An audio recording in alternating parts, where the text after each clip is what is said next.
ఇప్పుడు మల్లెపూవు శ్రీనివాస్ గారు రాష్ట్ర నాయకులు మాట్లాడవలసిన ఎంఆర్పిఎస్ ఈనాడు Jawahar Nagar colony PGR ground లో దళితుల ఆత్మీయ సమ్మేళనానికి సభాధ్యక్షత వహిస్తున్న ఉద్యమ నాయకుడు ఎంఆర్పిఎస్ ఉద్యమంలో 35 ఏళ్లుగా ఎన్నో వ్యవసాయాలకు వచ్చి చివరికి రేవంత్ రెడ్డి ద్వారా ఎస్సీ వర్గీకరణ పొంది ఈ రోజు 59 కులాలు మాదిగ ఉపకులాల ప్రజలు రేవంత్ రెడ్డి గారికి మనం విజ్ఞతగా మనం కృతజ్ఞతగా ఉండాలని చెప్పి ఈనాడు ఈ సభ ఏర్పాటు చేసుకున్న అన్నగారికి అదే విధంగా ఈ వేదిక మీద ఉన్న పెద్దలు అన్న అడ్డూరు లక్ష్మణ గారికి ఇది ఒక్కడే మీరు గుర్తించుకోండి. ఇంకా 3 సంవత్సరాల కాలం 3 సంవత్సరాల వరకు ఏ ఎలక్షన్లు రావు. మనమందరం కలిసికట్టుగా దళితులందరం ఐక్యతగా ఉండి రేవంత్ కృతజ్ఞత తీసుకోవాలని చెప్పి ఈ సందర్భంగా సవినయంగా వేడుకుంటున్నా.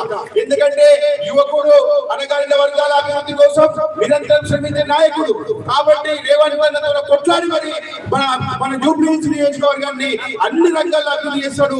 వారు మనకు సహకరించాలి, ఖచ్చితంగా సహకరిస్తారు. కాబట్టి మీరందరూ చేతి గుర్తుపై ఓటేసి నవీనను అత్యధిక మెజార్టీలో గెలిపించగలరని చెప్పి మేమందరం ఈ సందర్భంగా మేము వేడుకుంటున్నాం.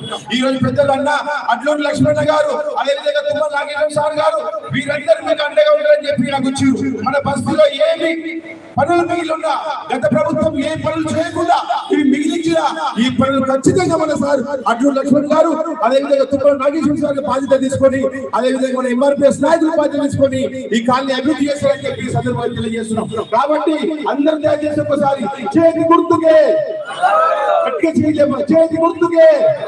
చేతి గుర్తుకే వర్తిల్లాలి రేవంత్ రెడ్డి గారి నాయకత్వం, వర్తిల్లాలి అడ్లూరి లక్ష్మణ గారి నాయకత్వం, వర్తిల్లాలి తుమ్మల నాగేశ్వర గారి నాయకత్వం.